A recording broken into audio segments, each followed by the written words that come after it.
Hello everyone, welcome back to another vlog. ಇದು last week Friday ಆದಂಥ ಕೊನೆಯ ಶ್ರಾವಣ ಶುಕ್ರವಾರದ ವ್ಲಾಗಲ್ಲಿ ನಾನು ಚೂಡಿ ಕಟ್ಟಲಿಕ್ಕೆ ಕೆಲವು ಗಿಡಗಳನ್ನ ತಗೊಳ್ತಾ ಇದ್ದೇನೆ. ಇದು ನಮ್ಮ ಮನೆ ಹತ್ತಿರ ಇರೋವಂಥ ಒಂದು ರೋಡಲ್ಲಿ ಸಿಗ್ತದೆ. ಈ ಧರೆಯಲ್ಲಿ ಗೋಡೆ ಇರ್ತದಲ್ಲ, ಅದರಲ್ಲಿ ಆಗುವಂಥದ್ದು ನ್ಯಾಚುರಲ್ ಆಗಿ. ಇದಕ್ಕೆ ಹೆರಮಣೆ ಹೂ ಅಂತ ಹೇಳ್ತಾರೆ. ಇದು ಆರತಿ ಹೂ. ಮತ್ತು ನಾನು ಫಸ್ಟ್ ಏನು ತೆಗೆದೆ ಅದು ಅರಸು ಹೂ. ಹಾಗೆ ಇಂಥದ್ದು ಕೆಲವು ಈ ಶ್ರಾವಣ ಮಾಸದಲ್ಲಿ ಏನು ಬೆಳೀತದೆ ನೋಡಿ, ಮಳೆಗಾಲದ ಟೈಮಲ್ಲಿ ಅದನ್ನು ಇಟ್ಟು ಚೂಡಿಗೆ ಇಟ್ಟು ಕಟ್ಟಿ ದೇವರಿಗೆ ಪೂಜೆ ಮಾಡುವಂಥದ್ದು. ಇದು ಎಲ್ರಿಗೂ ಸಿಗೋದಿಲ್ಲ. ನಾನು ತುಂಬ ಲಕ್ಕಿ ಹೇಳ್ಬೋದು. ಲಾಸ್ಟ್ ಇಯರು ಹಾಗೆಯೇ ಈ ಇಯರು ಹಾಗೆಯೇ ನನಗೆ ಇದೊಂದು ಆಕ್ಸೆಸಿಬಿಲಿಟಿ ಉಂಟು. ಸಿಟಿಯಲ್ಲಿರಲಿ ಅಥವಾ ಸ್ವಲ್ಪ ಇಂಟೀರಿಯರ್ಲಿದ್ದರೂ ಈ ಹೂಗಳು ಸಿಗೋದು ಕಷ್ಟನೇ ಅಂತ ಹೇಳ್ಬೋದು. ಸೊ ನನಗೆ ಬೇಕಾದೆಲ್ಲ ಸಿಕ್ಕಿತ್ತು. ಹಾಗೆ ಇದಕ್ಕೆ ಹೇಳ್ತಾರೆ ಇಟ್ಟು ಹೂ ಅಂತ ಅಥವಾ ಇಟ್ಟೆ ಹೂ. ಇದು ವೈಟ್ ಮತ್ತು ಪಿಂಕ್ ಕಲರಲ್ಲಿ ಇರ್ತದೆ. ನಾನು ವೈಟ್ ಇಲ್ಲಿ ತಗೊಳ್ತಾ ಇದ್ದೇನೆ. ನನಗೆ ಸಾಧಾರಣ ಎಲ್ಲನೂ ಒಂದೇ ಕಡೆ ಸಿಕ್ಕಿತ್ತು. ಇದನ್ನೆಲ್ಲ ನಾನು ಹಿಂದಿನ ದಿನವೇ ಸಂಜೆ ತಂದಿಟ್ಟಿದ್ದೆ, ಬೆಳಗ್ಗೆ ಕಟ್ಬೋದು ಅಂತ. ಹೆಚ್ಚಿನವರು ರಾತ್ರಿಯೇ ಕಟ್ಟಿಟ್ಕೊಳ್ತಾರೆ, ಹೇಗಾದರೂ ಮಾಡ್ಬೋದು. ಸೊ ನಾನು ತಂದು ನೀರಲ್ಲಿ ಇಟ್ಟಿದ್ದೆ. ಇನ್ನೂ ಅದಕ್ಕೆ ಕೆಲವು ಸೇರಿಸ್ಬೇಕು, ಅದನ್ನು ತೋರಿಸ್ತೇನೆ. ಇಲ್ಲಿ ನಾನು ಫಸ್ಟ್ ಪಂಚಕಜ್ಜಾಯ ಮಾಡುವ ಅಂತ ಕಪ್ಪು ಕಡಲೆ ಏನಿರ್ತದೆ ಅದನ್ನು ರೋಸ್ಟ್ ಮಾಡ್ತಾ ಇದ್ದೇನೆ ಲೈಟಲ್ಲಿ. ಅಂದರೆ ಅದು ಪಾಪ್ ಆಗಬೇಕು, ಸ್ವಲ್ಪ ಒಂದು ಕ್ರ್ಯಾಕ್ ಬರ್ತದೆ ಅದರಲ್ಲಿ, ಅಷ್ಟಾದರೆ ಸಾಕು. ಹಾಗೆ ಈಚೆ ನಾನು ಮಕ್ಕಳಿಗೆ ಆಗಬೇಕಲ್ಲ ಬ್ರೇಕ್ಫಾಸ್ಟ್ ಮತ್ತು ಅವರ ಬಾಕ್ಸಿಗೆ ಅಂತ ಇಲ್ಲಿ instant fried rice, veg fried rice ಮಾಡ್ತಾಯಿದ್ದೆ. ಇದು ಏನಿಲ್ಲ, ಸಿಂಪಲ್ ಮನೇಲಿರೋ ವೆಜಿಟೇಬಲ್ಸ್ ಎಲ್ಲ ಹಾಕಿ ಚಿಕ್ಕದಾಗಿ ಕಟ್ ಮಾಡಿ ಅದನ್ನು ಲೈಟಾಗಿ ಸಾಟೆ ಮಾಡ್ಕೋಬೇಕು. ಈಗ ಈ ಥರ ಫ್ರೈಡ್ ರೈಸ್ ಮಸಾಲ ಪ್ಯಾಕೆಟ್ ಬರ್ತದೆ ನೋಡಿ, ಇದು 1 to 3 ಬ್ರ್ಯಾಂಡಿಂದ. ಇದನ್ನು ಎಷ್ಟು ಬೇಕಷ್ಟು ಸೇರಿಸ್ಕೊಳ್ಬೇಕು. ಇಲ್ಲಿ 1 ಪ್ಯಾಕೆಟ್ ನಿಮಗೆ ನೋಡ್ಕೊಳ್ಳಿ ಮಸಾಲ ಎಷ್ಟು ಬೇಕೋ ಅಷ್ಟು. ಇದೇನು ಖಾರ ಅಷ್ಟೊಂದೇನಿರೋದಿಲ್ಲ, ಹಾಗಾಗಿ ನಾನಿಲ್ಲಿ ಮೆಣಸು ಹಾಕ್ಕೊಂಡಿದ್ದೇನೆ, ಹಸಿ ಮೆಣಸು. ಈಗ ಇದು ಮಸಾಲ ಹಾಕಿ ಒಂದು ಅರ್ಧ ನಿಮಿಷ ಇದನ್ನು ಸುಮ್ಮನೆ ಹೀಗೆ ಬಾಡಿಸಿದ ಮೇಲೆ ಅನ್ನ ಹಾಕ್ಕೊಂಡು ಮಿಕ್ಸ್ ಮಾಡಿದರೆ ಡನ್. ಲಿಟ್ರಲಿ ನಿಮಗೆ 1 to 3 ಮಿನಿಟ್ಸಲ್ಲೇ ಇದು ಆಗೋಗ್ತದೆ. ಹಾಗೆ ತುಂಬ ಟೇಸ್ಟಿ ಇರ್ತದೆ. ಯಾವಾಗಾದರೂ ಒಂದು ಸತಿ ಮಾಡೋದಕ್ಕೆ ತುಂಬ ಒಳ್ಳೆ ಆಪ್ಷನ್. ನಾವು ಡಿಫ್ರೆಂಟ್ ಸಾಸಸ್ ಯೂಸ್ ಮಾಡಬೇಕು ಅಂತ ಇಲ್ಲ, ಅದಕ್ಕೆ ಅಷ್ಟು ಇಷ್ಟು ಮೆಜರ್ಮೆಂಟ್ಸ್ ಬೇಕಂತ ಇಲ್ಲ, ಈಸಿಯಾಗಿ ಮಾಡ್ಕೊಬೋದು. ಇಲ್ಲಿ ಇದು ಆದಮೇಲೆ ಅವರಿಗೆ ಇಲ್ಲಿ ಸರ್ವ್ ಮಾಡಿ ಮತ್ತು ಅವರ ಬಾಕ್ಸಿಗೂ ನಾನು ಸೇಮ್ ರೈಸ್ನೇ ಹಾಕ್ಕೊಂಡಿದ್ದೇನೆ. ಯಾಕಂದರೆ ಒಂದೊಂದು ಸತಿ ಅವರು ಅಡ್ಜಸ್ಟ್ ಮಾಡ್ಕೊಳ್ತಾರೆ. ಇನ್ನು ರೈಸ್ ಐಟಮ್ ಹೇಳಿದರೆ ಅವರಿಗೆ ತುಂಬ ಇಷ್ಟ. ನಾನಂತೂ ರೈಸ್ ತಿನ್ನೋದಿಲ್ಲ. ಫ್ರೈಡೇ ಒಂದು ಹೊತ್ತು ಮಾತ್ರ ಅನ್ನ, ಬೆಳಗ್ಗೆ ಚಪಾತಿ ಅಥವಾ ಏನಾದರೂ ಗೋಧಿ ಹಿಟ್ಟಲ್ಲಿ ಮಾಡಿದ್ದು ಅಥವಾ ಉಪ್ಪಿಟ್ಟಿದ್ದೆಲ್ಲ ಮಾಡ್ಬೋದು. ಮಧ್ಯಾಹ್ನ ಊಟ ಮಾಡಿದರೆ ರಾತ್ರಿ ಊಟ ಮಾಡೋದಿಲ್ಲ. ಇದು ಎವ್ರಿ ಫ್ರೈಡೇ ಶ್ರಾವಣ ಮಾಸದಲ್ಲಿ ಮಾಡುವಂಥದ್ದು. ಈಗ ಇಲ್ಲಿ ಕಡಲೆನೂ ಫ್ರೈ ಆಗಿದೆ. ನಾನು ಸೇಮ್ ಬಾಣಲೆಗೆ ಇಲ್ಲಿ ಸ್ವಲ್ಪ ನೀರು ಹಾಕ್ಕೊಳ್ತಾ ಇದ್ದೇನೆ ಮತ್ತು ಬೆಲ್ಲ ಎಷ್ಟು ಬೇಕಷ್ಟು ಹಾಕ್ಕೊಳ್ತಾ ಇದ್ದೇನೆ. ಇಲ್ಲ ನಾನು ಸ್ವಲ್ಪ ಕ್ವಾಂಟಿಟಿಯಲ್ಲಿ ಮಾಡ್ತಿರೋದ್ರಿಂದ ತುಂಬ ಕಡಿಮೆ ಬೆಲ್ಲ, ತೆಂಗಿನಕಾಯಿ, ಕಡಲೆ ಎಲ್ಲ ಯೂಸ್ ಮಾಡಿದ್ದೇನೆ. ಜಾಸ್ತಿ ಬೇಕಾದರೆ ಅಕಾರ್ಡಿಂಗ್ಲಿ ಚೇಂಜ್ ಮಾಡ್ಕೊಳ್ಬೋದು. ಈಗ ಈ ಬೆಲ್ಲ ಕರಗುವಷ್ಟೊತ್ತು ನಾನೇನು ಮಾಡ್ತೇನೆ, ಈಚೆಯಿಂದ ಈ ಕಡಲೆ ಏನು ತಣ್ಣಗಾಗಿತ್ತು ಅದನ್ನು ಮಿಕ್ಸಿಗೆ ಹಾಕ್ಕೊಂಡು ಪೌಡ್ರ್ ಮಾಡ್ಕೋಬೇಕು. ಇದಕ್ಕೆ ನಾನು ಏಲಕ್ಕಿನೂ ಸೇರಿಸ್ತಾ ಇದ್ದೇನೆ ಒಂದು ಫ್ಲೇವರ್ಗೆ. ಇದನ್ನು ಫುಲ್ ಪೌಡರ್ ಮಾಡಬೇಕು. ಯಾಕಂದರೆ ಕಡಲೆ ಪೀಸ್ ಇದ್ದರೆ ಅದು ಸ್ವಲ್ಪ ತಿನ್ಲಿಕ್ಕೆ ಹಾರ್ಡ್ ಅನ್ನಿಸ್ಬೋದು. ನೀವೆಷ್ಟು ಅದನ್ನು ಫೈನ್ ಮಾಡಿದ್ರೂ ಅದು ಬೇಯುವಾಗ ಒಂದು ಸ್ವಲ್ಪ ದಪ್ಪ ಹಾಗೆ ಆಗ್ತದೆ. ಹಾಗಾಗಿ ಆದಷ್ಟು ಪೌಡ್ರ್ ಮಾಡ್ಕೊಂಡು ಬರಬೇಕು. ಈಗ ಕರಗಿದ್ದ ಬೆಲ್ಲಕ್ಕೆ ನಾನಿಲ್ಲಿ ತೆಂಗಿನಕಾಯಿ ಹಾಕ್ಕೊಂಡಿದ್ದೇನೆ. ಒಂದು ಅರ್ಧ ಕಪ್ಪಷ್ಟು ಇರ್ಬೋದು ತೆಂಗಿನಕಾಯಿ ಅಷ್ಟೇ. ಇದು ಒಳ್ಳೆ ಮಿಕ್ಸ್ ಆಗಿ 1-2 ನಿಮಿಷ ಅದು ಫ್ರೈ ಮಾಡಿದ ಮೇಲೆ ತಣ್ಣಗಾಗಲಿಕ್ಕೆ ಬಿಡಬೇಕು. ನೆಕ್ಸ್ಟ್ ಪ್ರೋಸೆಸ್ ತಣ್ಣಗಾದಮೇಲೆ ಮಾಡೋದು. ಇಲ್ಲಿ ನೋಡಿ ನಾನು ಕಲೆಕ್ಟ್ ಮಾಡಿದ ಎಲ್ಲ ಹೂ ಗಿಡ ಎಲ್ಲ ಇದರಲ್ಲೇ ಉಂಟು. ನಾನು ತೋರಿಸಿದ್ದು ಗಿಡ ಫಸ್ಟು, ಅದ್ರ ಜೊತೆ ಗರಿಕೆ ಮತ್ತು ಇದು ಮೀಸೆ ಹೂ ಅಂತ ಹೇಳ್ತಾರಲ್ಲ, ಮೀಸೆ ಇರ್ತದೆ ಇದಕ್ಕೆ ಬೇರೇನು ಹೆಸರು ಗೊತ್ತಿಲ್ಲ. ಮತ್ತು ಸೇವಂತಿಗೆ ಅಥವಾ ಗುಲಾಬಿ ಇರೋದು. ಈಗ ನಾನಿಲ್ಲಿ ಸೇವಂತಿಗೆ ಮಾಲೆಯಿಂದೆಲ್ಲ ಬಿಡಿಸ್ಕೊಳ್ತಾ ಇದ್ದೇನೆ, ಇಂಡಿವಿಜುವಲ್ ಒಂದೊಂದೇ ಕಟ್ಟಲಿಕ್ಕೆ ಬೇಕಾಗಿರೋದು ಅಂತ. ನೆಕ್ಸ್ಟು ಇನ್ನೊಂದು ಹೂ ಇಲ್ಲಿ ಆ್ಯಡ್ ಆಗ್ತದೆ, ಅದು ರಥಪುಷ್ಪ ಅಂತ ಹೇಳ್ತಾರೆ. ನಾನು ಅದನ್ನು ತೋರಿಸ್ತೇನೆ. ಈಗ ನಾನು ಏನು ಗಿಡಗಳನ್ನ ಕಿತ್ತು ತಂದಿದ್ದೆಲ್ಲ ಅದರಲ್ಲಿ ಬೇರು ಹಾಗೇ ಇತ್ತು. ಈಗ ಬೇರಿಲ್ಲಿ ನಾನು ಕಟ್ ಮಾಡ್ಕೊಳ್ತಾ ಇದ್ದೇನೆ, ಯಾಕಂದರೆ ಅದು ನೀರಲ್ಲಿ ಇಟ್ಟರೆ ಅದು ಇನ್ನೂ ಫ್ರೆಶ್ ಆಗಿದ್ದ ಕಾರಣನೇ ಅದು ಬೇರು ಸಮೇತ ನಾನು ಕಿತ್ತಿದ್ದೆ ಧರೆಯಿಂದ. ಅದನ್ನು ಇಲ್ಲಿ ಎಲ್ಲ ಬೇರೆ ಮಾಡಿಕೊಂಡು ಮತ್ತು ನಾನೆಲ್ಲ ಒಟ್ಟಿಗೆ ಇಟ್ಟಿದ್ದೆ ಅಲ್ಲ, ಅರಸು ಹೂ ಮತ್ತು ಇಟ್ಟು ಹೂ ಇತ್ತು, ಆಮೇಲೆ ಆರತಿ ಹೂ, ಹೆಣಮಣೆ ಹೂ, ಇದನ್ನೆಲ್ಲ ನಾನು ಸಪ್ರೇಟ್ ಮಾಡ್ಕೊಳ್ತಾ ಇದ್ದೇನೆ. ಕಟ್ಟುವಾಗ ಈಸಿ ಆಗ್ತದೆ ಅಂತ. ಒಂದಿಗೆ ಇವಾಗ ಎಲ್ಲನೂ ಬರಬಾರ್ದಲ್ಲ, ಬೇರೆ ಬೇರೆ ಮಾಡಿಕೊಂಡ್ರೆ ಈಸಿ ಆಗ್ತದೆ ಕಟ್ಟಲಿಕ್ಕೆ ಅಂತ. ಹಾಗೆಯೇ ಇಲ್ಲಿ ಮೀಸೆ ಹೂವು ಅಷ್ಟೇ ಸಪ್ರೇಟ್ ಮಾಡ್ತಾ ಇದ್ದೇನೆ, ಎಲ್ಲನೂ ಒಂದು ತಟ್ಟೆಯಲ್ಲಿ ಹಾಗೆ ಟೇಬಲ್ ಮೇಲೆ ಎಲ್ಲ ಫಸ್ಟ್ ಸ್ಪ್ರೆಡ್ ಮಾಡಿ ನಾನು ಮತ್ತೆ ಕಟ್ಟೋದಕ್ಕೆ ಶುರು ಮಾಡ್ತೇನೆ.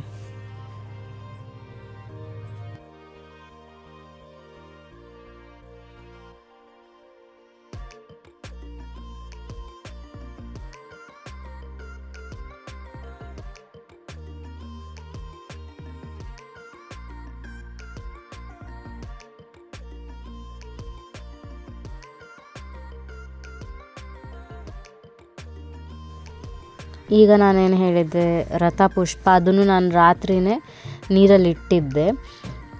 ಅದೇನು ಹೇಳಿದರೆ ಅದರ ಸ್ಟೋರಿ ಅದು ಎಲ್ಲೂ ಸಿಗೋದಿಲ್ಲ. ಈ ಶ್ರಾವಣದಲ್ಲಿ ಅಂತೂ ರಥಪುಷ್ಪ ಸಿಗೋದು ತುಂಬ ಕಷ್ಟ.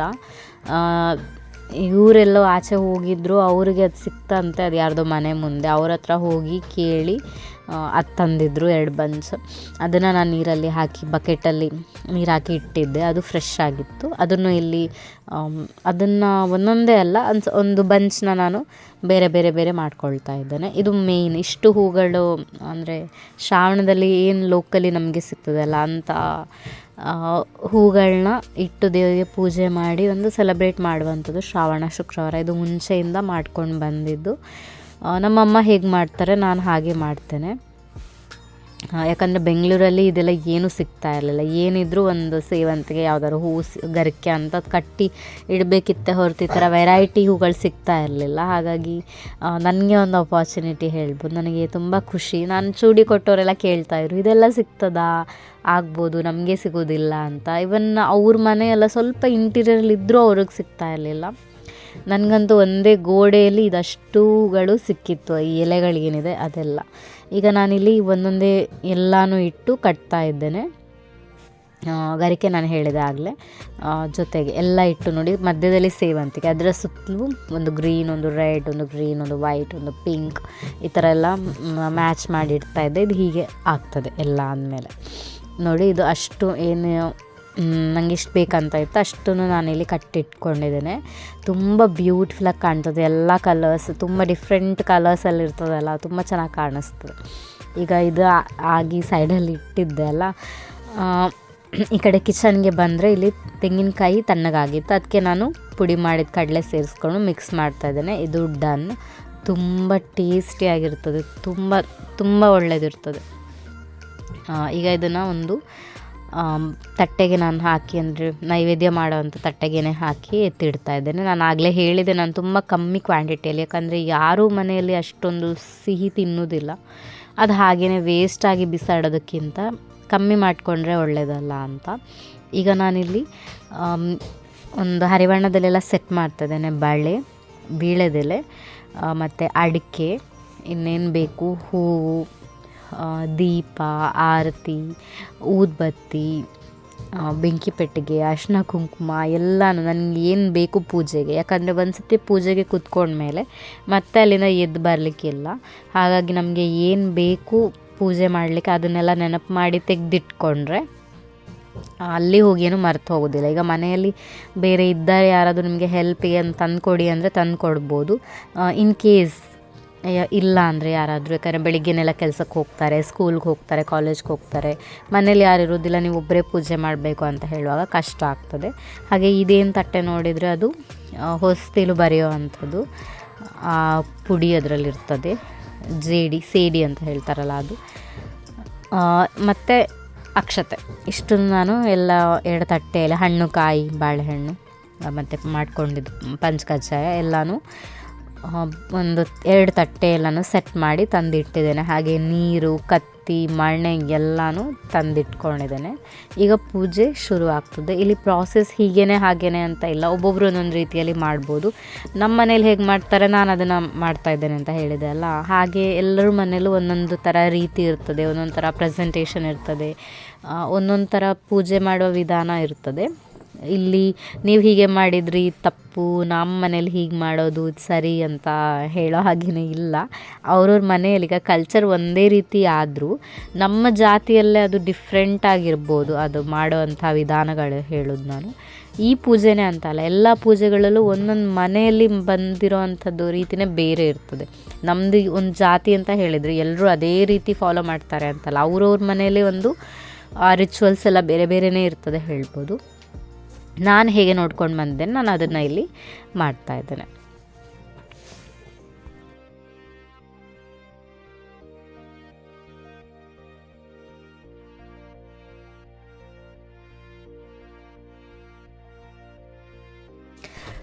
ನಾನು ಹೇಗೆ ಮಾಡ್ತೇನೆ ಹೇಳಿದರೆ, ತುಳಸಿ ಎಲ್ಲ ತೊಳೆದು ಇಟ್ಟಿರ್ತೇನೆ ನಾನು ಸಂಜೆನೇ ಅಥವಾ ಬೆಳಿಗ್ಗೆನೇ.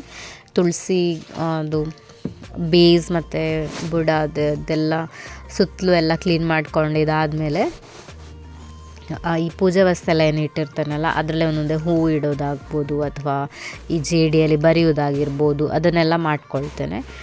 ಮತ್ತು ನಾವೇನು ಚೂಡಿ ಕಟ್ಟಿದ್ವಲ್ಲ ಅದರಲ್ಲಿ ಎಲೆ, ಅಡಿಕೆ ಮತ್ತು ಕಟ್ಟಿರೋ ಚೂಡಿ, ಬಳೆ ಅದನ್ನೆಲ್ಲ ಇಟ್ಟು ತುಳಸಿಗೆ ಇಡ್ತೇವೆ.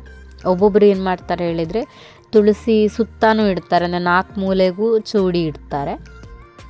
ನಾನು ಹಾಗೆ ಮಾಡೋದಿಲ್ಲ, ನಾನು ಬರೀ ತುಳಸಿಗೆ ಬುಡದಲ್ಲಿ ಇಡ್ತೇನೆ. ಆಮೇಲೆ ದೀಪ ಇಟ್ಟು ಆದಮೇಲೆ ನಾನು ಇದು ಏನಿತ್ತು ಎಲೆ, ಬಳೆ, ಚೂಡಿ ಅದನ್ನೆಲ್ಲ ಇಡ್ತಾಯಿದ್ದೇನೆ.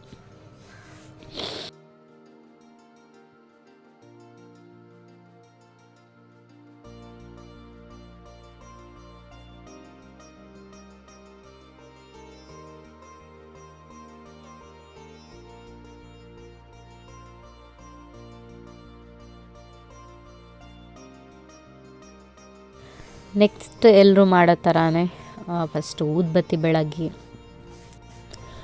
ಆಮೇಲೆ ಹಣ್ಣು ಕಾಯಿ ನೈವೇದ್ಯ ಅದನ್ನೆಲ್ಲ ಮಾಡಬೇಕು. ಅದಾದಮೇಲೆ ಆರತಿ ಮಾಡೋದು.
ಈಗ ಆರತಿ ಕೊನೆಯದಾಗಿ ಉದ್ಬತ್ತಿ ಪ್ರಸಾದ ನೈವೇದ್ಯ ಆದಮೇಲೆ ಆರತಿ.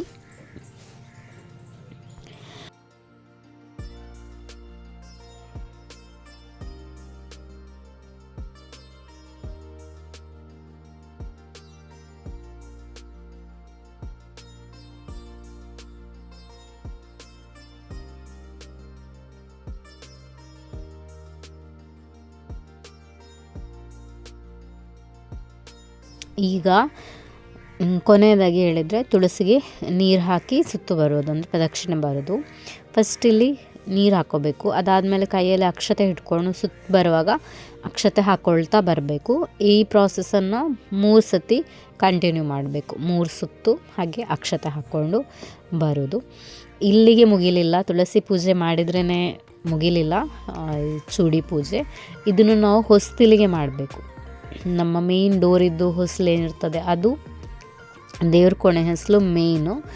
ಇನ್ನೂ ಏನು ಮಾಡ್ತಾರೆ ಹೇಳಿದರೆ ಹೆಚ್ಚಿನವರು, ಅಂದರೆ ನಮ್ಮ ಅಮ್ಮನ ಮನೇಲೂ ಮಾಡ್ತಾರೆ, ಎಲ್ಲ ರೂಮಿನ ಹೊಸ್ಲಿಗೂ ಈ ಚೂಡಿ ಇಡೋದು ಮತ್ತು ಹೊಸ್ಲು ಬರೆಯೋದೆಲ್ಲ ಮಾಡ್ತಾರೆ. ನಾನು ಮೇನ್ ಡೋರಿಗೆ ಮತ್ತು ದೇವ್ರ ಕೋಣೆ ಇದು ಹೊಸ್ಲಿಗೆ ಮಾತ್ರ ಮಾಡ್ತೇನೆ.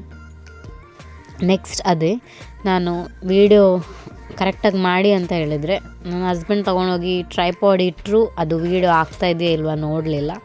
ವೀಡಿಯೋ ಸ್ಟಾಪ್ ಆಗಿತ್ತು, ಅದನ್ನು ಕವರ್ ಮಾಡಲಿಕ್ಕಾಗಲಿಲ್ಲ. ನಾನು ಸೇಮ್ ಸ್ಟೆಪ್ಪನ್ನೇ ದೇವ್ರ ಕೋಣೆ ಬಾಗಿಲಿಗೆ ಮಾಡ್ತಾಯಿದ್ದೇನೆ, ಅದನ್ನೇ ನಾನು ಮೇನ್ ಡೋರ್ಗೂ ಮಾಡಿರ್ತೇನೆ. ಸೊ ಅದನ್ನು ನೋಡುವ.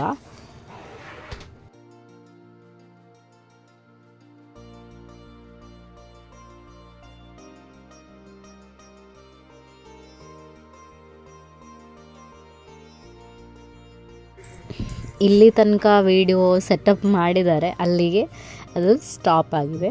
ಇಲ್ಲಿ ಇನ್ನೊಂದು ಇಂಪಾರ್ಟೆಂಟ್ ಏನು ಹೇಳಿದರೆ, ಹೊಸ್ಲು ಪೂಜೆ ಮಾಡುವಾಗ ಯಾರೂ ಹೊಸ್ಲನ್ನ ದಾಟಬಾರ್ದು. ಆಚೆಯಿಂದ ಈಚೆ, ಈಚೆಯಿಂದ ಆಚೆ ಹೋಗೋದು ಮಾಡಬಾರ್ದು. ಅಲ್ಲಿದ್ದವ್ರು ಅಲ್ಲೇ ನಿಂತಿರ್ಬೇಕು, ಒಳಗಿದ್ದವ್ರು ಒಳಗಡೆ, ಹೊರಗಡೆ ಇದ್ದವ್ರು ಹೊರಗಡೆ ಅಷ್ಟೇ. ನೋಡಿ ಫಸ್ಟ್ ಹೊಸ್ಲು ಬರಿತಾ ಇದ್ದೇನೆ. ಏನು ಸೇಡಿ ಅಥವಾ ಜೇಡಿ ಹುಡಿಗೆ ನೀರು ಹಾಕಿ ಮಿಕ್ಸ್ ಮಾಡಿರ್ತೇವಲ್ಲ, ಅದಕ್ಕೆ ಬತ್ತಿ ಹಾಕ್ಕೊಂಡು ಇದು ಬರೆಯೋದು. ಅದಾದಮೇಲೆ ಅರಿಶಿನ ಕುಂಕುಮ ಹೊಸ್ಲಿಗೆ ಇಡೋದು. ಮತ್ತು ನಾವೇನು ಕಟ್ಟಿದ್ವಿ ಚೂಡಿ ಅದ್ರ ಜೊತೆಗೆ ವೀಳ್ಯದೆಲೆ, ಅಡಿಕೆ, ಬಳೆ ಎಲ್ಲ ಇಟ್ಟು ಅದನ್ನು ಇಡೋದು. ಆಮೇಲೆ ಯೂಶ್ವಲಿ ಊದುಬತ್ತಿ ಬೆಳಗಿ ಆರತಿ ಮಾಡಿ ಅಕ್ಷತೆ ಹಾಕಿ ಅಡ್ಡ ಬಿದ್ದು ಮತ್ತೆ ಪ್ರೊಸೀಡ್ ಮಾಡೋದು. ಅದು ಎಲ್ಲ ಹಿಡ್ಕೊಂಡು ಕೈಯಲ್ಲಿ 2 ತಟ್ಟೆನೂ ನಮ್ಮ ಕೈಯಲ್ಲಿ ಹಿಡ್ಕೋಬೇಕು. ಚೂಡಿದ್ದು ಮತ್ತು ನೈವೇದ್ಯ ಮಾಡಿದ್ದು ಏನಿತ್ತು 2 ತಟ್ಟೆನೂ ಹಿಡ್ಕೊಂಡು ನಾವು ದಾಟಿ ಒಳಗಡೆ ಹೋಗಬೇಕು.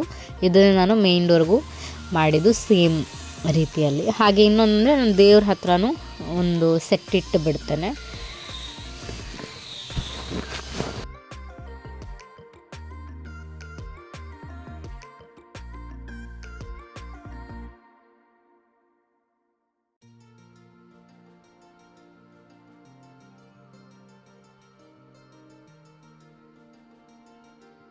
ಕೊನೆಯದಾಗಿ ದೇವ್ರಿಗೂ ಸೇರಿಸಿ ಆರತಿ ಮಾಡಿದ ಮೇಲೆ ದೇವ್ರ ಕೋಣೆಗೆ ಹೋಗಿ ಅದನ್ನೆಲ್ಲ ಇಟ್ಟ ಮೇಲೆ ಇದು ಡನ್ ಆಗ್ತದೆ. ಅದಾದಮೇಲೆ ನಾವು ಪ್ರಸಾದ ಎಲ್ಲ ತಗೊಳ್ಬೋದು.